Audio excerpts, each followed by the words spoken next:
पाकिस्तान के खिलाफ मोदी का जबरदस्त प्लान, तालिबान के साथ भयंकर कूटनीति देख हैरान हो गई दुनिया।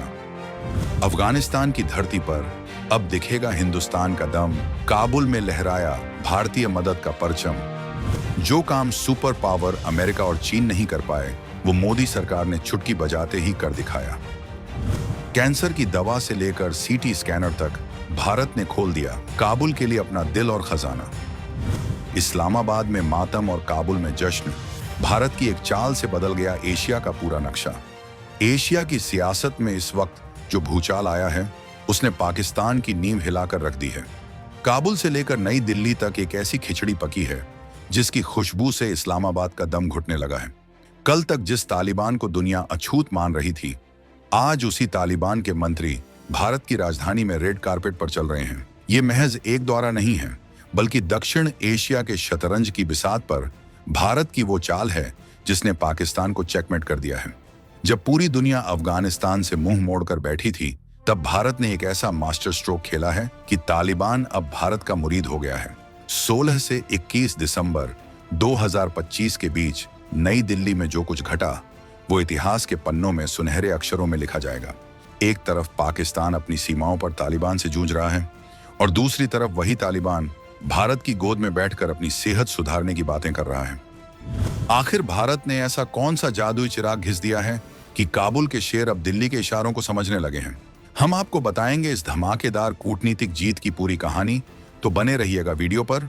और इस संबंध में आपके जो भी विचार हों, कमेंट में लिखकर जरूर बताइएगा। तो आखिर ये पूरा माजरा है क्या? क्यों अचानक भारत और तालिबान के बीच इतनी नजदीकियां बढ़ गई हैं?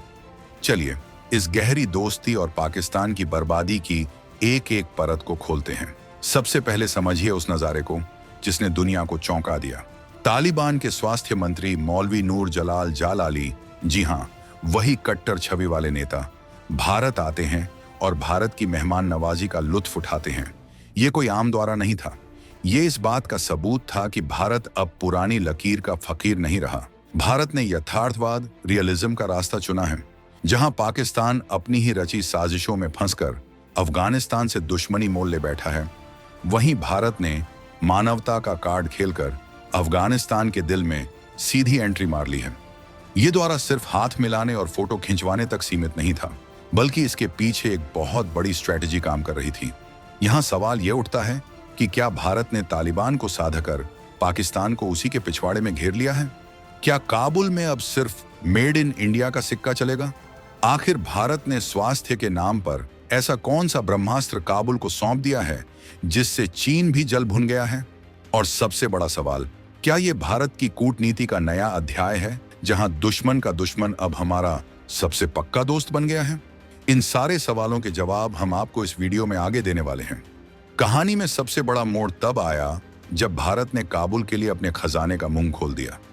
लेकिन रुकिए, ये खजाना पैसों का नहीं बल्कि जिंदगी का था। केंद्रीय स्वास्थ्य मंत्री जेपी नड्डा के साथ हुई बैठक में भारत ने वो कर दिखाया जिसकी उम्मीद शायद तालिबान को भी नहीं थी। भारत ने अफगानिस्तान को कैंसर की जीवन रक्षक दवाएं और वैक्सीन गिफ्ट की, और सिर्फ इतना ही नहीं, भारत काबुल को एक अत्याधुनिक 128 स्लाइस सीटी स्कैनर भेज रहा है। अब आप सोचेंगे कि एक मशीन में ऐसा क्या खास है, तो आपको बता दें कि जिस देश की स्वास्थ्य व्यवस्था दशकों की जंग में बर्बाद हो चुकी हो, वहां इतनी हाईटेक मशीन का पहुंचना किसी चमत्कार से कम नहीं है। ये मशीन सिर्फ बीमारी नहीं पकड़ेगी, बल्कि अफगानी आवाम के दिलों में भारत के लिए इज्जत की नई तस्वीर भी बनाएगी। जब जेपी नड्डा और अफगान मंत्री हाथ मिला रहे थे, तो वो सिर्फ दो नेताओं का मिलन नहीं था, बल्कि वो उस भरोसे की बहाली थी जिसे पाकिस्तान ने बार बार तोड़ा है। भारत ने साफ संदेश दिया है कि सरकारें बदलती रहेंगी, निजाम बदलते रहेंगे, लेकिन अफगानिस्तान की जनता के साथ भारत का रिश्ता कभी नहीं बदलेगा। अब जरा इस दौरे की टाइमिंग पर गौर कीजिए। ये सब तब हो रहा है जब पाकिस्तान और अफगानिस्तान के बीच तनाव अपने चरम पर है। पाकिस्तान आए दिन अफगानिस्तान पर हमले की धमकियां दे रहा है, ड्यूरंट लाइन पर गोलीबारी हो रही है। ऐसे नाजुक वक्त में अफगान स्वास्थ्य मंत्री का भारत आना और भारत से मदद मांगना पाकिस्तान के मुंह पर किसी जोरदार तमाचे से कम नहीं है। अफगान टीम ने सिर्फ मंत्रियों से मुलाकात नहीं की, बल्कि उन्होंने एम्स AIIMS और जामिया हमदर्द जैसे भारत के प्रतिष्ठित संस्थानों का दौरा भी किया। वो भारत के अस्पतालों को देख रहे थे, भारत की फार्मा इंडस्ट्री की ताकत को समझ रहे थे। विदेश राज्य मंत्री कीर्तिवर्धन सिंह और आयुष मंत्री प्रताप राव जाधव के साथ हुई बातचीत में अफगानिस्तान में कैंसर ट्रीटमेंट सेंटर बनाने और अफगान डॉक्टरों की ट्रेनिंग पर सहमति बनी है। इसका मतलब समझते हैं आप? इसका मतलब है कि आने वाले कई दशकों तक अफगानिस्तान के स्वास्थ्य ढांचे की नींव में भारत की ईंट लगी होगी। वहां का डॉक्टर जब इलाज करेगा तो वो भारत में सीखा हुआ हुनर इस्तेमाल करेगा। वहां का मरीज जब दवा खाएगा तो उस पर भारत का नाम लिखा होगा। ये सॉफ्ट पावर का वो नमूना है जिसके आगे अमेरिका की बंदूकें और चीन का पैसा दोनों फेल हो गए हैं। अब बात करते हैं उस विश्वास की जिसे भारत ने कमाया है। आपको याद होगा कि जब अमेरिकी सेना भागी थी और काबुल पर तालिबान का कब्जा हुआ था, तब दुनिया को लगा था कि भारत का गेम अब अफगानिस्तान में खत्म हो गया। पाकिस्तान खुशियां मना रहा था कि अब काबुल में उसकी कठपुतली सरकार चलेगी। लेकिन ये 2025 का नया भारत है जो अपनी बाजी पलटना जानता है। भारत ने बिना अपनी सेना भेजे, बिना एक भी गोली चलाए अफगानिस्तान में अपनी पकड़ इतनी मजबूत कर ली है कि आज तालिबान खुद भारत को अपना विश्वसनीय पार्टनर बता रहा है। मौलवी जालाली का WHO global summit on traditional medicine में हिस्सा लेना बताता है तालिबान अब अंतर्राष्ट्रीय मंचों पर भारत के साथ दिखना चाहता है। वो जानते हैं कि पाकिस्तान उन्हें सिर्फ आतंकवाद और तबाही दे सकता है, जबकि भारत उन्हें दवा, शिक्षा और विकास दे सकता है। भारत ने जो स्वास्थ्य पर ज्वाइंट वर्किंग ग्रुप बनाने का फैसला किया है, वो एक लॉन्ग टर्म इन्वेस्टमेंट है। ये ग्रुप सुनिश्चित करेगा कि दोनों देशों के बीच सहयोग लगातार बढ़ता रहे। इस पूरी कूटनीति में चीन और अमेरिका कहां खड़े हैं, ये जानना बहुत दिलचस्प है। अमेरिका ने अफगानिस्तान को बीच मझधार में छोड़ दिया। चीन वहां सिर्फ अपने फायदे के लिए तांबे और लिथियम की खदानें खोदने में लगा है। चीन की नजर सिर्फ संसाधनों पर है, उसे अफगानी जनता की जान की कोई परवाह नहीं। लेकिन भारत वहां अस्पताल बना रहा है, दवाइयां भेज रहा है। यही फर्क है एक व्यापारी और एक सच्चे दोस्त में। अफगान लोग देख रहे हैं कि जब उनके बच्चे बीमार पड़ते हैं तो मदद बीजिंग या वॉशिंगटन से नहीं, बल्कि नई दिल्ली से आती है। भारत की ये मानवीय कूटनीति, ह्यूमैनिटेरियन डिप्लोमेसी, चीन की कर्ज जाल वाली नीति, डेट ट्रैप डिप्लोमेसी पर भारी पड़ रही है। तालिबान के लिए भी अब यह साफ हो चुका है कि अगर उन्हें अंतर्राष्ट्रीय मान्यता चाहिए, अगर उन्हें अपने देश को चलाना है, तो उन्हें भारत जैसे जिम्मेदार देश का साथ चाहिए होगा। पाकिस्तान अब उनके लिए एक बोझ बन चुका है जिससे वो जल्द से जल्द छुटकारा पाना चाहते हैं। भारत ने उनके लिए एक वैकल्पिक रास्ता खोल दिया है जो तरक्की की तरफ जाता है। लेकिन इस कहानी का सबसे रोमांचक पहलू है पाकिस्तान का दर्द। इस्लामाबाद में बैठे जनरलों को समझ नहीं आ रहा कि वो करें तो क्या करें। उन्होंने सालों तक तालिबान को पाल पोस कर बड़ा किया, इस उम्मीद में कि वो भारत के खिलाफ उनका साथ देंगे। लेकिन आज वही तालिबान भारत के मंत्रियों के साथ चाय पी रहा है और पाकिस्तान को आंखें दिखा रहा है। भारत की तरफ से भेजी जा रही दवाइयां और वैक्सीन जब काबुल एयरपोर्ट पर उतरती हैं, तो वो सिर्फ राहत सामग्री नहीं होती, बल्कि पाकिस्तान की विफल विदेश नीति का सबूत होती है। पाकिस्तान के लिए ये दोहरा झटका है।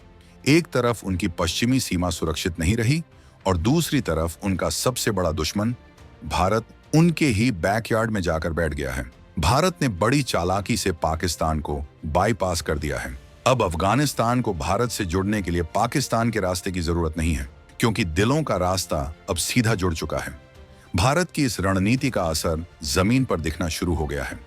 काबुल की सड़कों पर आज भी लोग हिंदी फिल्में देखते हैं, हिंदी गाने सुनते हैं और भारत को इज्जत की नजर से देखते हैं। जब भारत ने घोषणा की कि वो अफगान डॉक्टरों की क्षमता निर्माण, कैपेसिटी बिल्डिंग करेगा, तो ये एक बहुत बड़ा कदम था।